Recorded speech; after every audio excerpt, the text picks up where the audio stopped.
d'essayer de comprendre pourquoi on n'est pas bien chez soi, qu'est-ce qui nous manque, qu'est-ce qui ne va pas, qu'est-ce qu'il y a peut-être en trop. Donc c'est effectivement d'analyser. Donc la première approche, effectivement, c'est celle de voir un petit peu les objets qui nous entourent, et les meubles, etc. Bon, les objets d'abord, est-ce qu'on a besoin de tout ça? Ensuite, on va s'attaquer aux meubles. Est-ce que c'est des bons meubles? Est-ce qu'ils ne prennent pas trop de place? De quoi on a besoin si on a besoin justement de créer une chambre en plus?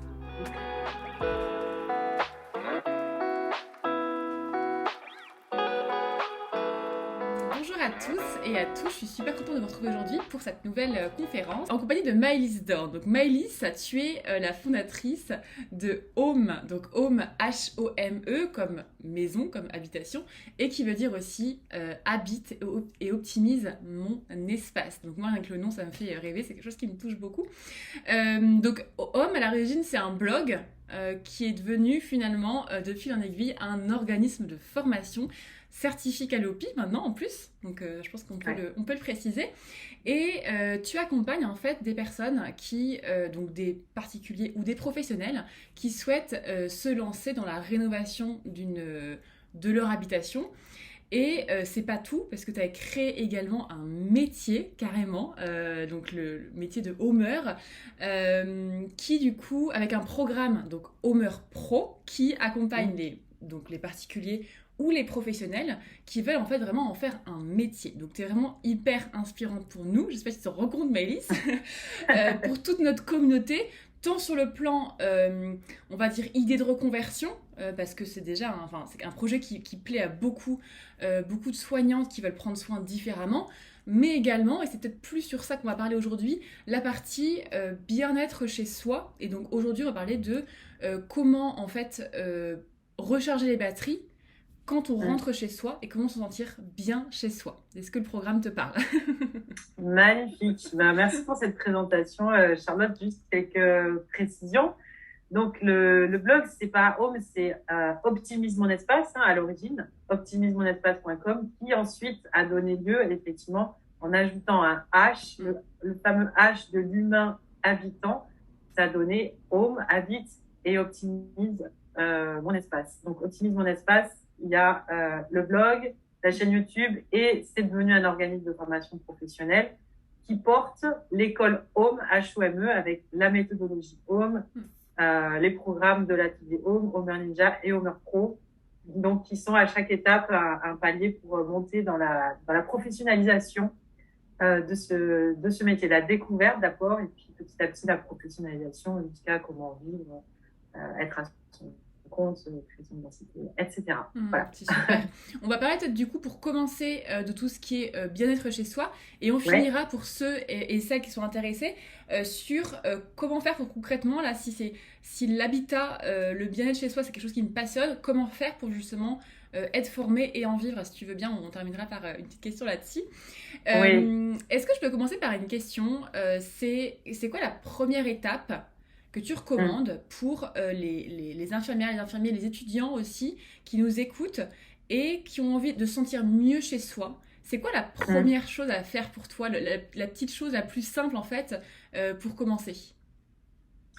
Alors la première chose, c'est, je pense déjà d'analyser, d'essayer de comprendre pourquoi on n'est pas bien chez soi, qu'est-ce qui nous manque, qu'est-ce qui ne va pas, qu'est-ce qu'il y a peut-être en trop.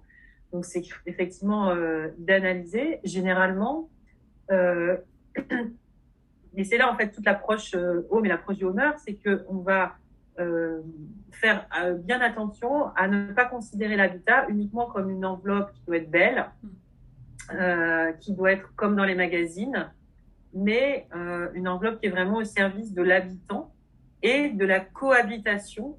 Donc, l'habitant, donc c'est nous, et nos cohabitants, c'est peut-être notre conjoint, nos enfants, je sais pas quel âge ont des infirmières, mais souvent on vit à plusieurs en fait dans nos maisons. Et comment on fait pour cohabiter ensemble? Parce que finalement, on n'a pas les mêmes envies, on n'a pas la même taille, on n'a pas les mêmes goûts.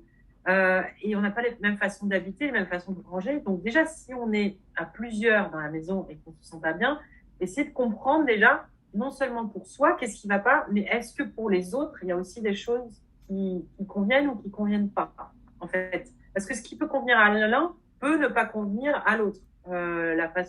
L'endroit où on va ranger telle chose, la façon dont on va, voilà, même ne serait-ce que dès l'entrée. L'entrée, c'est un espace, on appelle l'espace tampon, en fait, vraiment entre l'extérieur et l'intérieur. Donc, quand on revient du boulot avec bah, toute cette charge mentale liée, j'imagine, au métier d'infirmier ou d'infirmière, on a un peu comme un espèce de nuage au-dessus de la tête avec tout notre travail, tous nos patients, tous les trucs. Est-ce qu'on a pensé à ci, est-ce qu'on a pensé à ça? Dès qu'on va passer le pas de la porte, si tout de suite on passe de charge mentale du boulot à charge mentale de la maison avec les enfants qui nous sautent dessus, maman ci, maman ça, il faut d'abord un petit espace, l'entrée, qui va servir à, j'aime bien cette image de déposer sa journée. On dépose son manteau, on enlève ses chaussures, on pose sa sacoche, mais on sait où on va poser les choses, c'est prévu, c'est programmé. L'entrée, c'est pas un espèce de gros fouillis.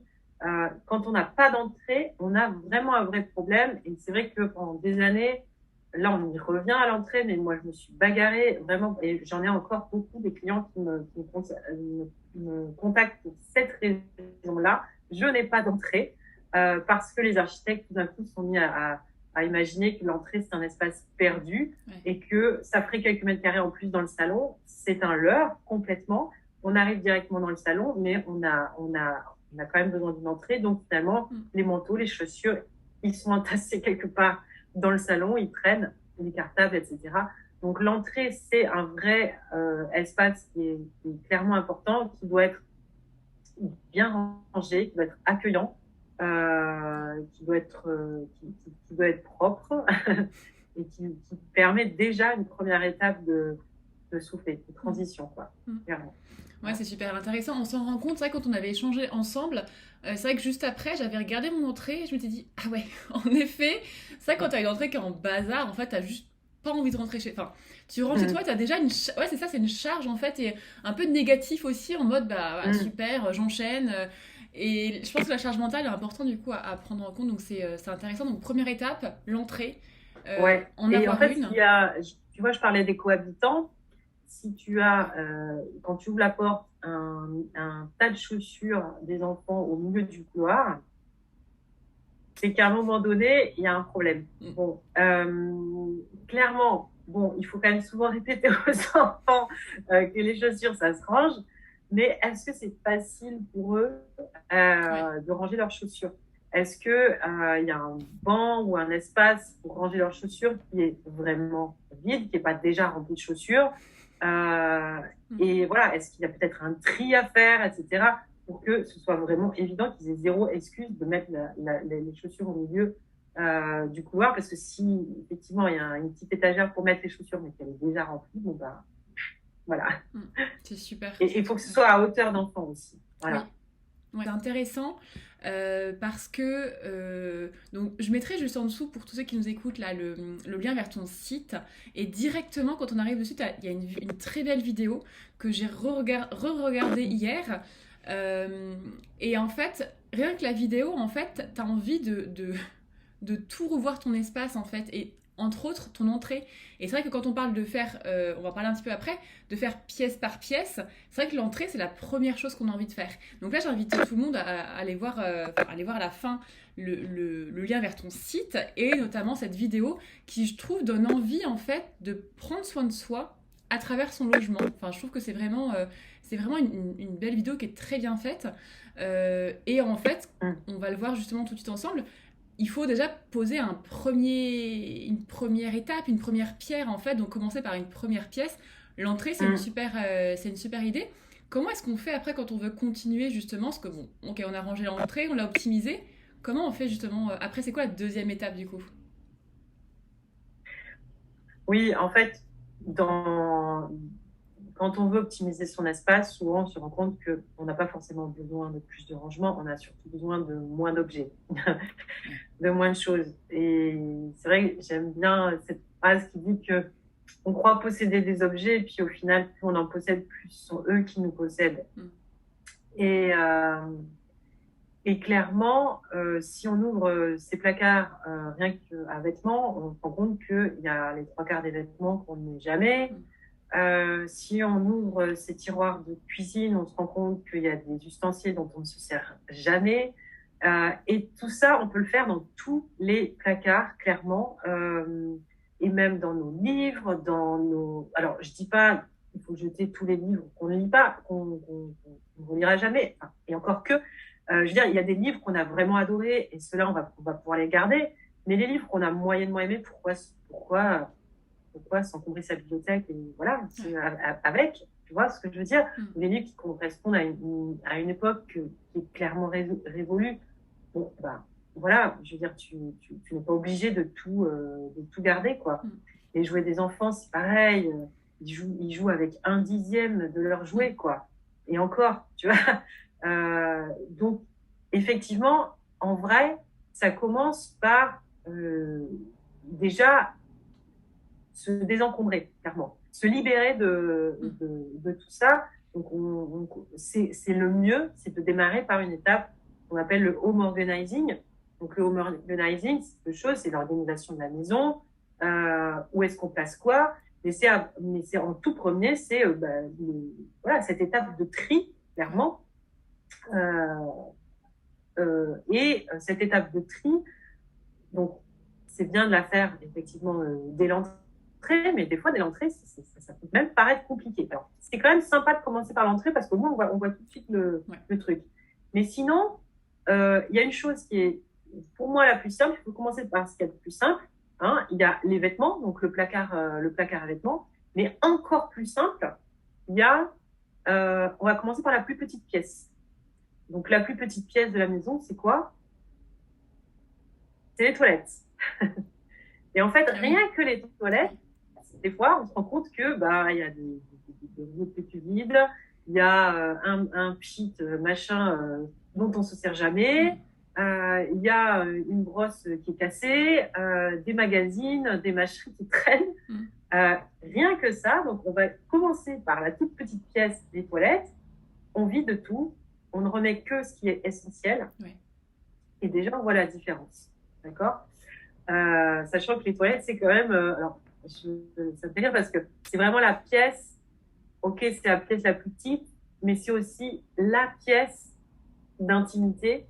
Donc, clairement, on doit y être bien, quoi. Je veux dire, dans n'importe quelle autre pièce de la maison, on est sollicité par nos enfants. Tout le temps. Voilà. Ça, c'est la pièce où on n'a pas le droit d'être sollicité. Voilà. Quand ils sont tout petits, ils se gênent Encore pas. Que, ouais. Encore que. Mais bon, voilà.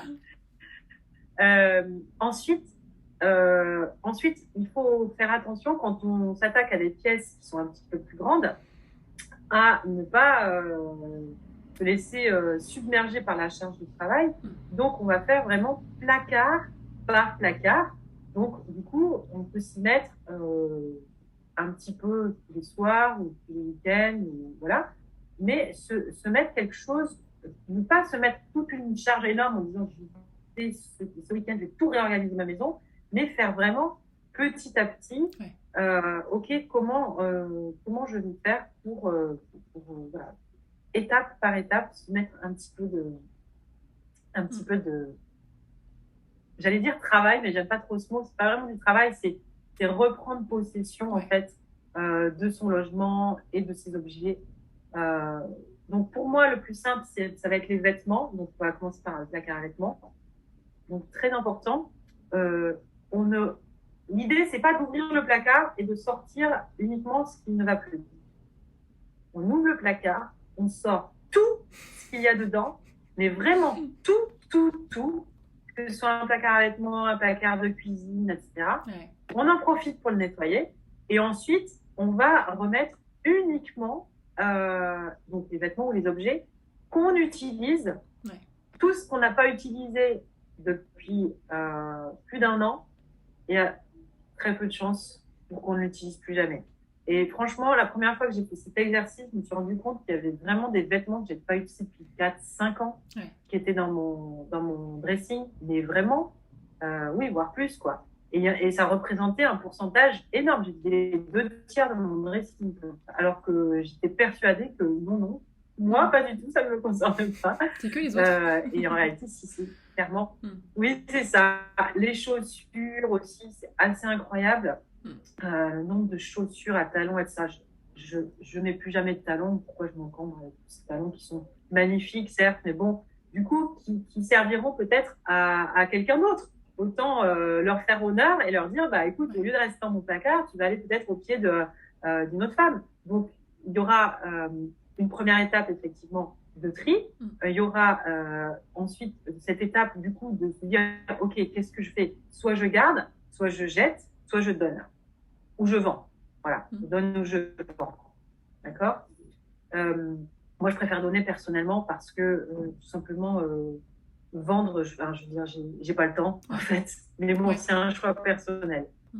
Mais après, il peut y avoir des choses vraiment de marques qui valent vraiment, une certaine valeur. Je sais pas si vous avez une PlayStation ou je ne sais quoi dont vous ne servez pas, vous dites bon bah je vais la vendre sur le bon coin et voilà. Le seul problème c'est que du coup ça fait plus de boulot et ça a tendance à ralentir et à mettre plus de boulot. Voilà. Donc la solution radicale c'est je mets tout ça dans mon coffre immédiatement et demain à la première heure je pars chez Emmaüs, le Secours Populaire ou autre chose. Voilà. Okay. Et je donne. Voilà. Sinon, c'est directement, je planifie un vide-grenier ou je mets sur le bon coin ou je machin. Mais c'est vrai que la solution, voilà, si on veut vendre, moi j'aime bien le principe du vide-grenier parce que c'est une journée, à la fin de la journée, tout ce que j'ai pas vendu, je donne. C'est tout. Ouais, voilà. Puis tu peux aussi régresser, c'est-à-dire que moi j'ai fait l'exemple hier, j'ai mis un truc sur le bon coin et en fait de le prendre en photo, de le nettoyer un petit coup, etc. Tu le réutilises et tu fais en fait peut-être que tu vois ça va me servir, alors que le fait de jeter ou de donner, comme tu disais, moi je fais des gros sacs pour Emmaüs ou autre, bah en fait ça part et t'as plus le temps de les revoir. Quand tu les revois, c'est là où tu peux craquer et dire peut-être, enfin tu essaies de négocier avec toi-même en fait. Et là c'est vrai que c'est mauvais. Alors il y a une astuce pour ça quand on hésite sur un objet, c'est de se dire ok, je l'ai pas utilisé depuis 1 an voire 2, bon, mais quand même peut-être qu'il va me manquer l'année prochaine, tu vois. Donc, à ce moment-là, tu le mets de côté. Bon, tu fais pas ça pour tout, hein. Mais sur certains objets, tu peux dire, OK, je me fais un carton, je mets de côté. Je mets tout ça à la cave. Au bout d'1 an, tu te programmes dans ton agenda, au bout d'1 an, d'aller ouvrir ce carton. Et s'il y a rien qui t'a manqué, tu peux le donner. Voilà. C'est... Et si pendant l'année, tu te dis « Ah, mais cet objet-là, j'en ai besoin en fait », ok, tu vas le rechercher dans ton carton. J'imagine qu'on va rarement le rechercher en fait.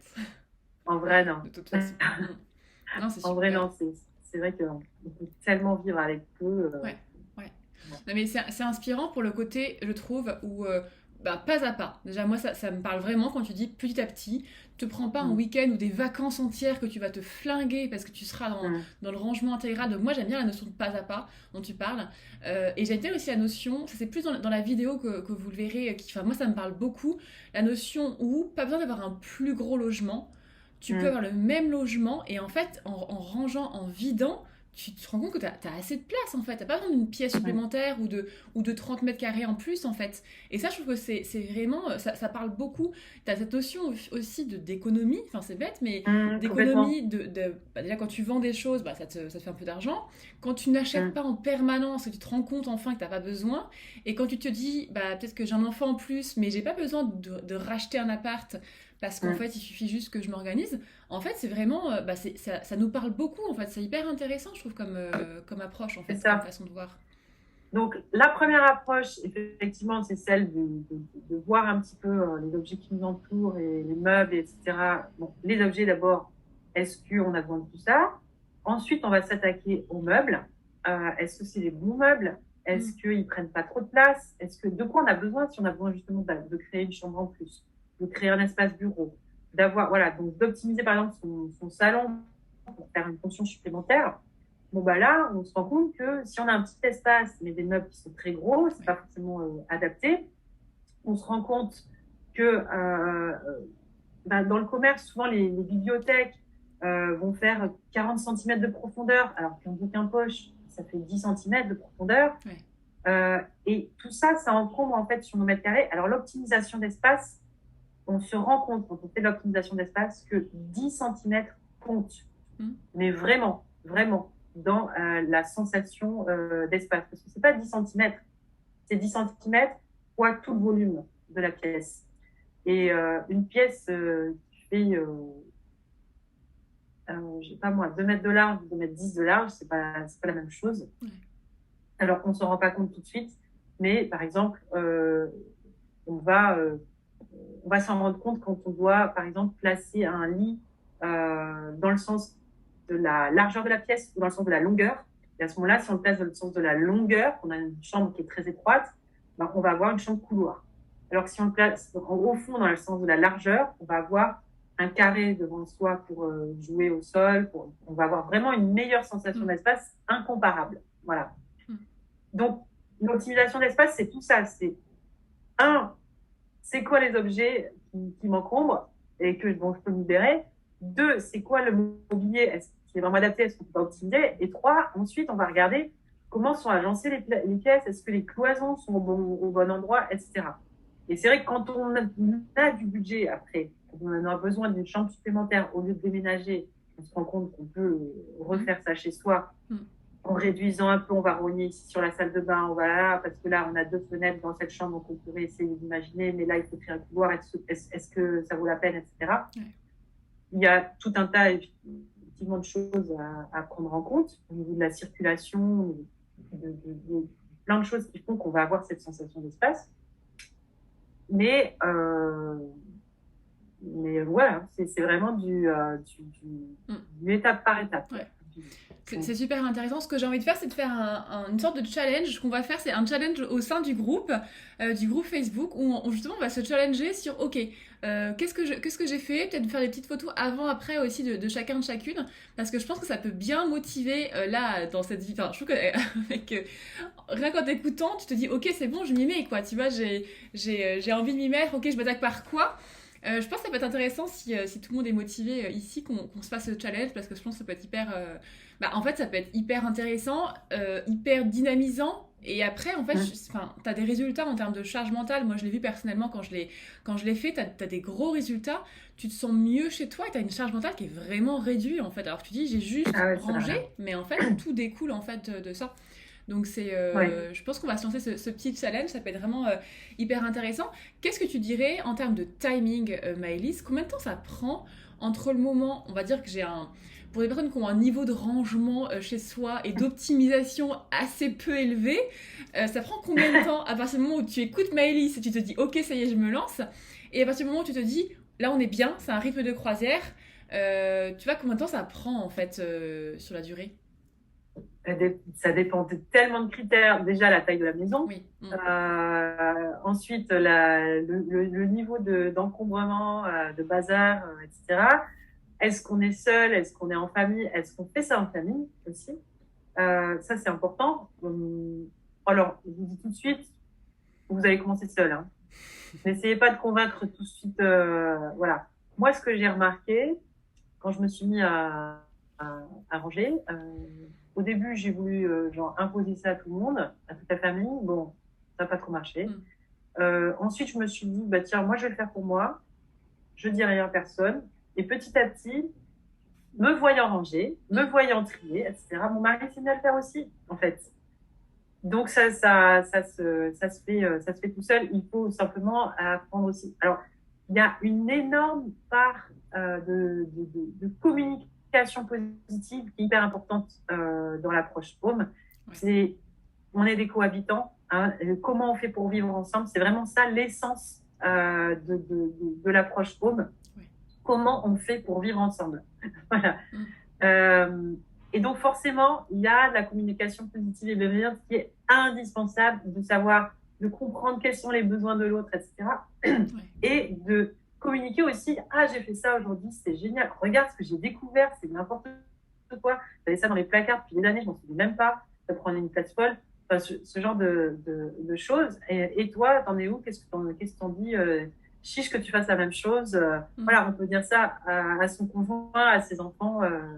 Faire ça aussi avec ses enfants, ça peut être un truc assez. C'est une activité, en fait, du mercredi après-midi qui est parfaite. Ouais. Hein. En vrai, c'est une activité au même titre que de jouer 1 heure au Mikado ou je ne sais quoi, Ouais. ou faire de la pâte à sel, quoi. C'est très sympa. En tout cas, moi, ma fille, elle adore que je range sa chambre avec elle. Mm. Elle déteste ranger sa chambre toute seule, Mm. mais quand c'est avec maman, ça devient un moment un peu de voilà, privilégié. Donc, combien de temps ça prend pour répondre à ta question? C'est compliqué à évaluer. Ça peut prendre plusieurs semaines, ça peut prendre plusieurs mois.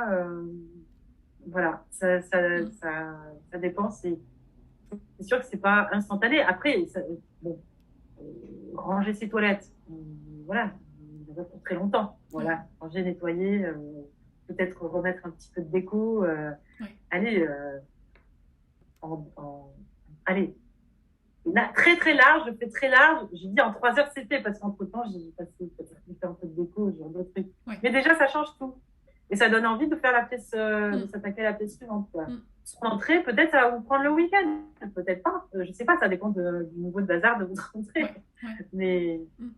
Oui, mais puis en tout cas, le ressenti, ça c'est clair, le ressenti il est vraiment immédiat. ouais. Mm. Mm. Mm. Oui, puis le temps qu'on a aussi à mettre, tu vois, moi, c'est peut-être pour rassurer aussi ceux qui nous écoutent. Moi, c'est vrai que j'ai pas beaucoup de, enfin, comme beaucoup de personnes, en fait, j'ai pas forcément beaucoup de temps, j'ai pas des week-ends entiers, j'ai pas voilà, des journées entières et des Mm. vacances entières à mettre. Mais moi, personnellement, tu vois, depuis que je me suis lancée dans vraiment un gros rangement en profondeur, bah, ça fait plus d'un an, en fait, tu vois, presque, j'ai envie de te dire, parce que si Mm. tu vas aussi en profondeur, par exemple, tu peux très bien ranger un placard bien rangé, mais comme tu dis, il reste des petits trucs que tu dis, bah ça fait pas un an, etc. Et après faire un second degré, j'ai envie de dire, où là tu vas encore plus en profondeur, ça fait déjà un an que tu as commencé, là tu dis, bah ça, ouais, c'est vrai que je m'en servirai plus, là c'est sûr, les affaires de peinture, de bricolage, les trucs en plus au cas où, hop, ça je vire. Et c'est vrai qu'il faut pas avoir peur de se dire que ça va prendre du temps. Ça va être sur la Mm. durée, parce qu'en fait, je trouve que c'est aussi plus facile d'éliminer les choses En en vrai, c'est toute une profondeur. vie. Le truc, c'est que, ok, tu vas désencombrer à un instant T, mais derrière, est-ce que tu surveilles que tu vas pas réencombrer derrière, Il y a ça tu aussi, vois? ouais. Ouais. Et il y a ça aussi, c'est à un moment donné, tu te dis, ok, chaque objet, si je rentre un objet dans la maison, j'en sors un, Mm. voire deux, voire trois, voire cinq, tu vois. Mm. Il y a aussi ce truc. Si tu achètes un tire-bouchon parce que tu trouves que le tien n'est pas assez bien, est-ce que tu penses à te débarrasser de ton premier tire-bouchon? Mm. Si je parle d'un tire-bouchon, c'est rien. On peut te dire, ah, ça va, ça prend pas de place dans un tiroir. Oui, mais ça, plus ça, plus ça, Mm. ça fait énormément d'objets Mm. en doublon, en tripon, en quadrupon qu'on a. Quoi. Mm. Voilà. Et Donc, quels sont, toi, les effets que tu as remarqués? Est-ce que tu as une histoire à nous partager ou voilà, d'une personne qui s'est dit, tiens, je vais commencer à désencombrer mon habitation et qui a eu des résultats sur peut-être sa vie perso, sa vie de famille par la suite, du coup? bah, moi, je peux te raconter mon histoire. Hein. La première fois que j'ai fait ça, c'était pour partir. On allait partir faire un tour du monde. Donc, on s'est retrouvés, on a choisi de tout vendre, quitter nos boulots et partir faire un tour du monde avec juste un sac à dos. Voilà. Donc, il a fallu y aller étape par étape. Donc, ça nous a pris effectivement, on a démarré 1 an avant de partir. Première étape, désencombrer. Ensuite, on a mis en valeur l'appartement pour pouvoir mieux le vendre. On a fait une énorme plus-value, justement. Mais si ça avait été aussi encombré, on n'aurait pas pu, justement, faire ces travaux de cette mise en valeur de l'appartement, justement. Et puis ensuite, avant de partir en tour du monde, comme on avait vendu notre appartement, on a habité dans 25 mètres carrés à 4. Et c'est là qu'on se rend compte qu'on peut vivre vraiment avec peu. Parce que du coup, là, c'était vraiment chaque objet de compter. Et en fait, on peut vivre avec peu. Ça allège énormément. Le ménage est tellement plus facile, clairement. Moins de charge mentale. Je veux dire, rien que dans la salle de bain, où il a tout sa maquillage, j'ai plein de maquillage. Hein, je me maquille avec j'ai un crayon et un mascara que j'utilise pas. Basta.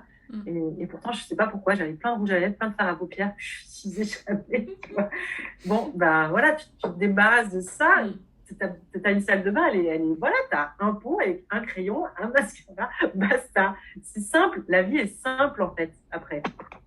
Donc oui, ça simplifie énormément. Et après, du coup, tu peux facilement envisager de voyager léger avec un simple sac à dos. Donc on est vraiment par étapes. Donc après, tu sais que tu peux vivre n'importe où et facilement. Voilà. Et reconstruire une maison ailleurs facilement aussi. Ouais. Mais là, on a parlé beaucoup de désencombrement, mais après, des fois, la maison, juste, elle est mal fichue, quoi. Ouais. Et là, il faut analyser aussi comment on peut améliorer. Des fois, c'est pas assez lumineux, par exemple, ou bien ou bien c'est mal décoré, ou bien c'est mal meublé, c'est mal agencé. Et là, il y a vraiment des choses à faire, en fait, en termes de confort, vraiment. Voilà. C'est vrai qu'on a parlé beaucoup du désencombrement parce que c'est ce qui est le plus facile. Et c'est par là qu'il faut commencer, clairement. Mais ensuite, si on veut aller à l'étape plus loin, clairement, regardez comment est organisé votre espace. Quoi. Surtout si vous avez un changement de vie à faire. Un changement de vie avec l'arrivée d'un enfant ou avec, vous allez vous mettre à travailler à domicile, vous avez besoin d'un bureau. Donc, une création de pièces supplémentaires. Parce que clairement, un ordinateur dans le salon, ça ne va pas vous amuser très longtemps. Donc, il faut regarder, vraiment regarder ça aussi pour se créer un espace à soi. Et là, on va vraiment au-delà du désencombrement. Bien sûr, ouais, ce que j'allais te demander, justement, quel conseil tu donnerais pour les personnes en fait qui ont du mal en fait à cohabiter ensemble. Tu vois, alors peut-être qu'ils le savent pas toujours en fait, mais c'est pas forcément une histoire d'encombrement, mais une histoire d'optimisation de l'espace. Comment est-ce que tu t'en rends compte déjà qu'il y a un souci? Parce que peut-être que parfois on s'en rend pas compte en fait, qu'on a juste besoin d'un bureau fermé ou d'une pièce supplémentaire. Comment s'en rendre compte et que faire dans ces cas-là quand notre habitation en fait on étouffe, en fait on se sent pas bien? Qu'est-ce qu'on peut faire du coup? En fait, je t'en ai parlé, hein, j'ai écrit un guide là-dessus qui s'appelle les 10 questions à se poser pour réussir son projet. Ouais. Et ce guide-là, voilà, c'est 10 questions très simples où on va aller creuser ensuite à l'intérieur de ces 10 questions, de chacune de ces 10 questions. Mais ce sont des questions à se poser en famille. C'est par là que je commence quand je travaille en fait avec mes clients. Ouais. Et c'est comme ça que travaillent tous les homers. Et il y a vraiment cette étape-là on ne travaille pas avec un membre de la famille, on travaille vraiment avec tous les membres de la famille. Donc moi, je veux vraiment absolument rencontrer même les enfants, même s'il y a des bébés, même s'il y a des animaux, je veux les comprendre, je veux les connaître pour pouvoir parce qu'ils doivent être, c'est eux qui sont ma principale source d'inspiration et que quand je vais dessiner sur le plan, je vais tout de suite m'imaginer, et ben là, Églantine, elle va poser son cartable ici, ok, là, le chien, il va avoir sa gamelle ici, son truc, son machin. Donc, et là, ça va pas gêner parce que à cet endroit-là, il se passe, enfin, voilà, il y a tout ça. Donc, se poser en famille, vraiment, table ronde, quoi, et dire les choses, en fait, les poser, en fait, se poser mutuellement des questions, s'intéresser les uns aux autres. Comment toi, tu vis dans cette maison? Comment ta vie? Qu'est-ce qui te gêne, etc. Et puis, on se rend compte qu'en fait, il y a la même chose qui nous gêne, mais on le dit jamais, on n'en parle pas. Voilà, on fait avec. C'est comme ça. Ou bien, parfois, on découvre que l'autre déteste quelque chose qui ne nous dérange pas du tout. Voilà. Et après, déjà, c'est vraiment la première étape, c'est de se poser mutuellement des questions. Parmi ces questions, il y a une sorte d'état des lieux de ce qu'on aime, de ce qu'on n'aime pas, de ce qu'on veut changer, etc. Mais il y a aussi anticiper le futur. Donc, les besoins quotidiens d'aujourd'hui, mais est-ce que dans 1 an, dans 5 ans, dans 10 ans, est-ce qu'ils seront les mêmes? Ben non, nos enfants ils grandissent, nous on aura peut-être changé de métier, peut-être qu'on aura même changé de maison, mais dans ce cas-là, qu'est-ce qu'on va en faire? Est-ce qu'on veut la louer? Est-ce qu'on veut la vendre? À quel type de public, etc. Donc c'est vraiment anticiper le futur. avant de faire des gros travaux. Ça sert à rien de faire des gros travaux pour un besoin juste d'aujourd'hui, sans penser, OK, mais demain, c'est comment? Ça ne veut pas dire qu'on ne doit pas faire des travaux pour nos besoins d'aujourd'hui. Ça veut juste dire, OK, aujourd'hui, c'est ça, il faut que ce soit comme ça, mais demain, si je dois changer, ça sera facile. Voilà, tout simplement. Et donc, pour cohabiter ensemble, c'est vraiment cette première étape-là, se poser des questions. Et ensuite, une fois qu'on a posé des questions, qu'on a posé des problématiques, c'est facile de trouver des solutions, en fait. Le plus dur, c'est de poser les problématiques. Oui. C'est pas de trouver les solutions. C'est pour ça que j'ai créé ce livre-là. Mais ensuite, on se rend compte qu'une fois qu'on a posé toutes les problématiques, on fait OK, problématique 1, comment la contourner? Voilà. Et ensuite, on trouve les solutions ensemble, ou bien on se fait aider, voilà, par un Homer, voilà, on peut aussi se faire aider ou devenir soi-même un Homer. Voilà. Comment on trouve justement un Homer? Comment on fait pour... Là, si j'ai envie de... je me rends compte que j'ai un besoin et je me dis, tiens, il me faut quelqu'un pour m'aider à optimiser, à réagencer. Comment est-ce qu'on fait pour trouver un Homer? Alors, il faut nous contacter sur optimismemounespace.com. Tu as un petit onglet qui s'appelle l'école Home pour ma maison. Et là, il y a une petite case. Trouver un Homer pour mon projet de reconversion. Faire appel à un Homer pour mon projet de maison. Faire appel à un Homer. Voilà. Okay. Et là, donc, il y a une petite vidéo qui explique un petit peu comment on travaille et un petit formulaire à remplir en expliquant quel est le projet, quelles sont les problématiques, où vous êtes, etc. Et nous, on vous met en contact avec les Homer qui vient là. Voilà. Trop chouette. On en a partout en France. Ah bah, c'est super. Bon, c'est trop bien. On en a aussi ailleurs qu'en France. On en a aussi en Belgique et puis on en a un petit peu partout dans le monde. Voilà.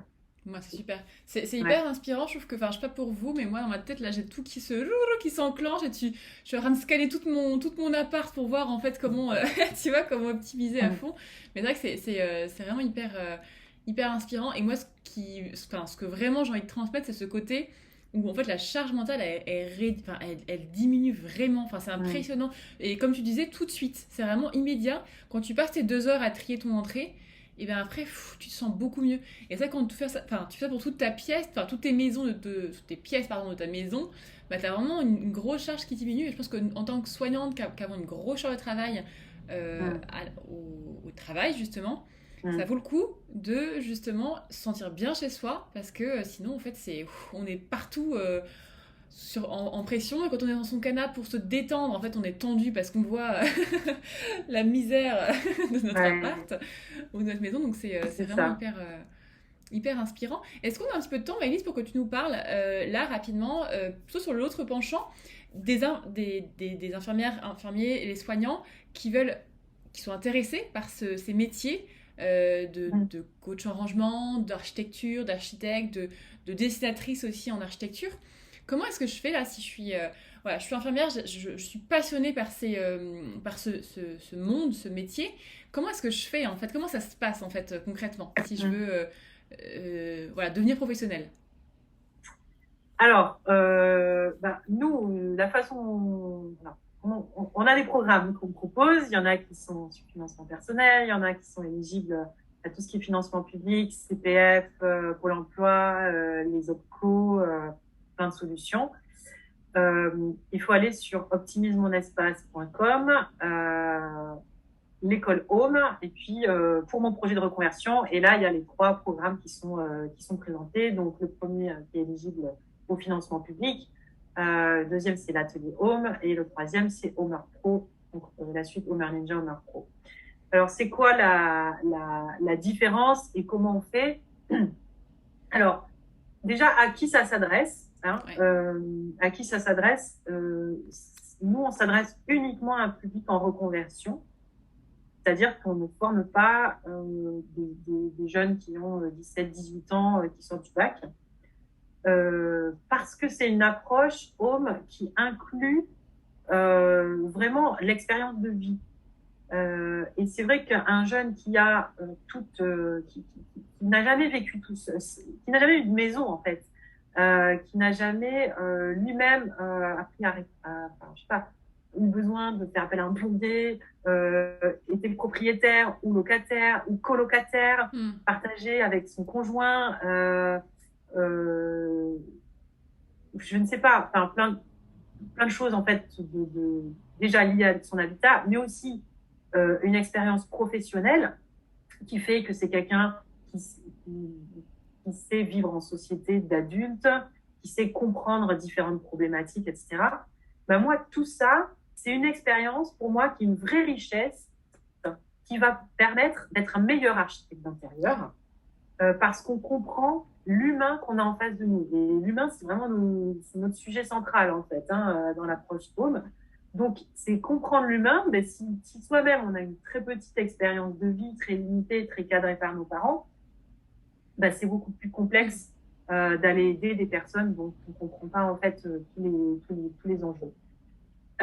Donc, ça s'adresse effectivement à un public en reconversion. Alors, on a beaucoup de personnes qui viennent justement des milieux de soins, parce qu'en fait, il y a cette approche liée aussi à prendre soin de soi, prendre soin des autres, apprendre à vivre ensemble, qui est très forte en fait. Et ce sont des valeurs communes avec les infirmiers et les infirmières, mais aussi tous les métiers du médical, les métiers des services sociaux, ce genre de choses.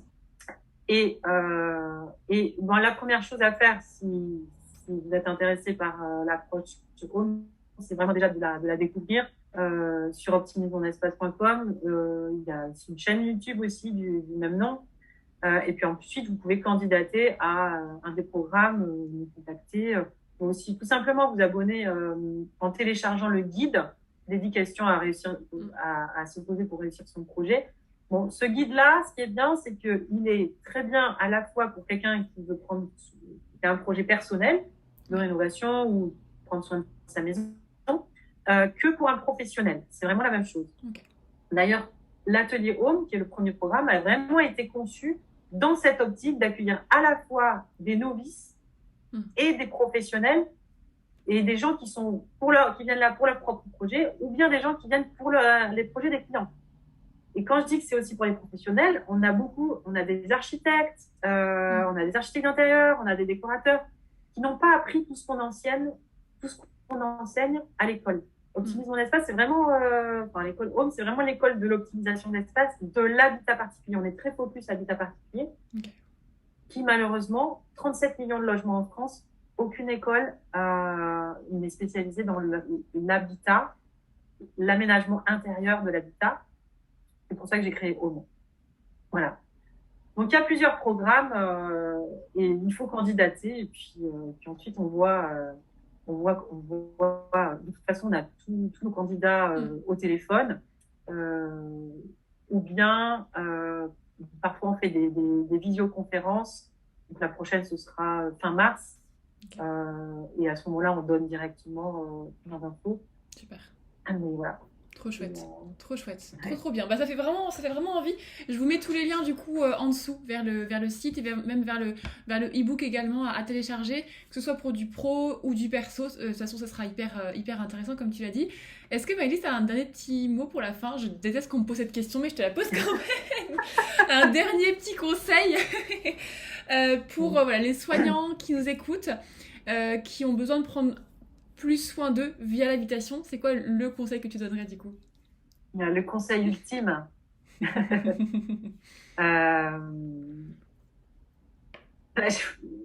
le premier truc qui me vient, c'est franchement télécharger le guide. Et comme ça, vous allez pouvoir piocher dedans. Super. Mais sinon, oui, non.